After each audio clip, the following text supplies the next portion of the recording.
இருக்கிறது. அது கூடவே ஸ்ரீமதி வழக்கும் எப்படி நீ பார்க்குறீங்க? இந்த ஸ்ரீமதி இறந்ததுனால அந்த பள்ளிக்கூடம் பிரதானப்பட்டது. அதற்கப்புறம் அங்கே ஒரு சூழல் ஏற்பட்டது. விருதாச்சலம் போகுவார். அந்த போகும்போது அந்த குடும்பத்தார் ஸ்ரீமதியினுடைய தாயாரையும் தந்தையாரையும் அவங்களுடைய இரங்கலை தெரிவிக்கிறதுக்காக அவங்க வீட்டுக்கு போயிருந்தோம். அப்போ அவங்களோட கொஞ்சம் நேரம் பேசும்போது தான் உண்மை களங்கள்லாம் ஓரளவுக்கு மனதில் புரியப்பட்டது. அது பார்க்கும்போது மிகவும் வேதனையாக இருந்தது. இப்படியே நடந்துக்கிட்டு இருக்கே அப்படின்ட்டு தான். 2004 அந்த பள்ளிக்கூடத்தில் இதே மாதிரி நடந்திருக்கு. 2007 நடந்திருக்கு. இப்போ 2022 நடந்திருக்கு. ஸோ இது தொடர்ச்சியாக நடந்துக்கிட்டு இருக்கு. அந்த பள்ளிக்கூடமாக அந்த மாவட்டத்திலே பார்த்திங்கன்னா மற்ற பள்ளிகள்லையும் இதே மாதிரி நடந்திருக்கு. ஆனால் ஏதோ பணத்தை கொடுத்து சரி பண்ணுறதாகவும் கேள்விப்பட்டோம். இது கொஞ்சம் வேதனையாக இருக்கவே தான் நான் ஒரு வழக்கு தொடரணும்னு வந்தேன். அந்த குற்றவியல் வழக்கு ஏற்கனவே அது சங்கர் சுப்பு மூத்த வழக்கறிஞர் அவர் நடத்துறதுனால அதுக்குள்ளே நம்ம போய் கையை வச்சு டிஸ்டர்ப் எதுவும் பண்ணாமல் ஒரு பொதுநல வழக்கு போட்டேன். சட்டத்திற்கு உட்பட்டு அந்த பள்ளிக்கூடத்தை அரசாங்கம் எடுத்து ஒரு கமிட்டியை ஃபார்ம் பண்ணி நடத்தணும். அந்த மேனேஜ்மெண்ட் நடத்தக்கூடாது என்பது தான் வழக்கு. ஆனால் நம்ம நீதிமன்றங்கள் ஆஸ் யூஷுவல் எப்பவும் போல் டிஸ்மிஸ்ன்ற ஒரு வார்த்தையோடு டிஸ்மிஸ் பண்ணாங்க. ஆனால் கிட்டத்தட்ட ஒரு இப்போ 4 மாதங்கள் ஆகிறது. இது வரைக்கும் இன்னும் ஆர்டரை அப்லோட் பண்ணலை. அப்லோடு பண்ணியிருந்தாக்கா மேல்முறையீடு செய்யணும் தான் இருந்தோம். ஆனால் அப்லோடு பண்ணலை. அதற்கப்புறம் பார்த்திங்கனாக்கா அந்த பள்ளிக்கூடம் என்ன பண்ணுச்சுனாக்கா மறுபடியும் இன்னொரு வழக்கு போட்டாங்க. பள்ளிக்கூடத்தை திறக்கணும்னு சொல்லிட்டு. அதை கேள்விப்பட்ட உடனே அதுக்குள்ளேயும் இடைமனு போட்டு உள்ளே நுழைஞ்சோம்.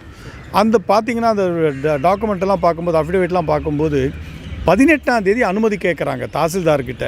அந்த லைசன்ஸ் கேட்குறாங்க ஃபார்ம் டின்னு சொல்லிட்டு. அதை 19ஆம் தேதி அவர் அனுமதி தர்றாரு.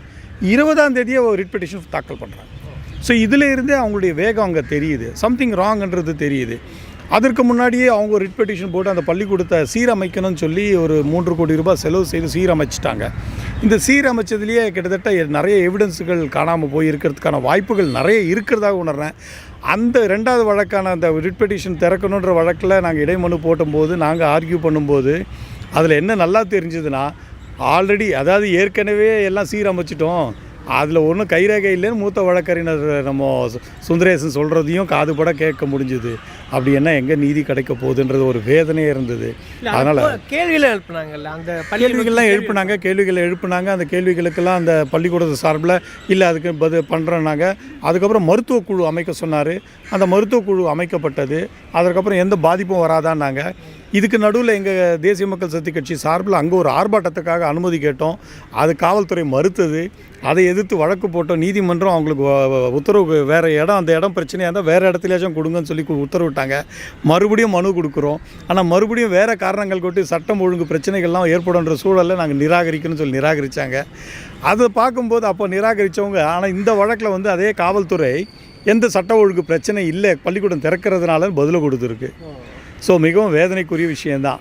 அப்போ காவல்துறை யாருக்காக செயல்படுதுன்னு தெரியல. இது காவல்துறையா இல்லை காவலாளித்துறையா முதலாளிகளுக்குன்னு தெரியல. ஸோ இப்படியான ஒரு செயல்பாடுகளை பார்க்குறோம். ஸோ அந்த இதில் வேறு வழி இல்லாமல் நீதிமன்றம் இப்போ பிள்ளைங்க படிப்பு கெட்டு போகக்கூடாது என்பதற்காக முதல்ல ஒரு மாத ட்ரையல் பேசிஸில் 9, 10, 12 திறந்தாங்க. 9வது, 10வது, 12க்கு. அதற்கப்புறம் மறுபடியும் அது ஒரு 2 மாத காலம் பொறுத்து மறுபடியும் வழக்கு வரும்போது இப்போது 5வதுலேருந்து 10, 12வது வரைக்கும் திறந்து செயல்பட்டுக்கிட்டு இருக்குது. மறுபடியும் 3வது மாதம் வருதுன்னு நினைக்கிறேன். அந்த மனு அப்போ கண்டிப்பாக எங்களை விசாரிக்கிறதா நீதிபதி சொல்லியிருக்காரு. இப்படியான ஒரு சூழல் இருக்குது. ஆனால் அதற்கப்புறமும் பல்வேறு பள்ளிக்கூடங்களில் திருநின்றவூரில் ஏஞ்சல் ஸ்கூலில் இதே மாதிரி ஒரு பிரச்சனை, இதில் மயிலாடுதுறையில் ஒரு பிரச்சனை பார்த்தேன். அதுக்கப்புறம் ஒய்எம்சிஎல் இப்போ பிரச்சனையை பார்க்குறேன். ஸோ பெண் பிள்ளைகளுக்குனுடைய எங்கே போய் யார் தான் தாங்கிறதுன்னு தெரியல, யார் தான் பாதுகாப்பு தெரியல. அரசாங்கம் வேடிக்கை பார்க்குறதா இல்லை இதற்கான ஏதாவது செயல் திட்டங்கள் வைத்திருக்கிறதா என்பது கூட வேதனைக்குரிய விஷயம். இதற்கான அடுத்த கட்டம் என்ன செய்ய வேண்டும் என்று நாங்களும் மூத்த வழக்கறிஞர்களோட ஆலோசனை செய்துக்கிட்டு இருக்கேன். அதுக்கான உங்கள் பேர் சார்?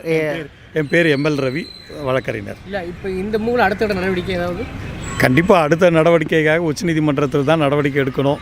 ஆனால் நம்ம பார்க்கும்போது உச்சநீதிமன்றங்களுக்கும் அன்றாட ஆயிரக்கணக்கான வழக்குகளுக்கு வரதுனால அங்கேயும் டிஸ்மிஸ்ன்னு ஓடிக்கிட்டு இருக்குது. செயல்பாடுகளை பார்க்குறேன். கொஞ்சம் வேதனையாகவும் இருக்குது. ஆனால் கேள்வி கேட்காமல் இருக்க முடியாது. அதற்கான முயற்சிகளை மேற்கொண்டுட்டு வரேன். அதை செய்ய போகிறேன் கூடிய விரைவில். ஸ்ரீமதி வழக்கு பொறுத்தவரை எல்லாரும் உலகமே பார்த்துட்டு இருக்குது. அதில் அடுத்து ஏதாவது நம்பிக்கையாக ஒரு திசைவெளி போக்கு மாறுவதற்கான வாய்ப்பு சூழல் இருக்கா? நிர்பயா வழக்கு இதே மாதிரி தான் நடந்தது. நமக்கு தெரியும். நிர்பயா வழக்குக்கு அப்புறம் நிறைய அரசாங்கத்தை தட்டி எழுப்பக்கூடிய ஒரு நிலை உருவாச்சு உச்சநீதிமன்றம் தலையிட்டதுனால. அதுக்கு ஒரு தீர்வுகளாக இன்றைக்கும் பார்த்திங்கன்னா இன்றைக்கி சென்னை மாநகராட்சி அங்கங்கே ஒரு கழிப்பறைகளை கட்டிக்கிட்டு இருக்காங்க. நிர்பயா ஸ்கீம்னு போட்டுட்டு அதில் பணத்தை வச்சுலாம் கட்டிக்கிட்டு இருக்காங்க பெண்களுக்காக. ஸோ இந்த மாதிரியான ஒரு செயல்பாடுகள் நிச்சயம் வரும். ஏன்னா இங்கே பார்த்திங்கன்னா 3 அடுக்குக்கு மேலே கட்டக்கூடாதுன்னு இருக்குது.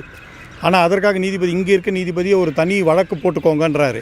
இதற்கெல்லாம் எத்தனை வழக்குகள் நாங்கள் போட்டுக்கிட்டு இருக்கணும்? இதையெல்லாம் கேள்வி கேட்டு தான் அனுமதி இல்லைங்கிறதும் அரசே ஒத்துக்கிட்டுச்சு. ஆனால் ஒத்துக்கிட்டும் அவங்க கட்டியிருக்காங்க. இப்போ இந்த வழக்கில் இடைமனு நாங்கள் வழக்கில் தாக்கத்தில் அவங்க என்ன பதில் கொடுத்துருக்காங்க, அந்த பிளாக்கை நாங்கள் மொத்தமாக உபயோகிக்காமல் மூடி வச்சிரோன்னு சொல்லியிருக்காங்க. பட் அது தீர்வாகாது. அதனால் உச்சநீதிமன்றத்தில் என்ன சொல்ல போகிறாங்கன்றதுக்காக நாங்கள் வெயிட் பண்ணிகிட்டு இருக்கோம். இங்கே ஜட்ஜ்மெண்ட் இல்லை, இங்கே மறுபடியும் அந்த வழக்கு இன்னும் இருக்குது. இன்னும் 2-3 வாய் எங்களோட இடைமனு இருக்குது. அந்த ஸ்ரீமதியுடைய தாயாருடைய இடைமனுவும் அதில் இருக்குது. ஸோ அந்த இடைமனுலாம் எடுத்துகிட்டு அதை விசாரிச்சுட்டு அதுக்கப்புறம் நீதிபதி என்ன செய்கிறாருன்றதை பார்ப்போம்.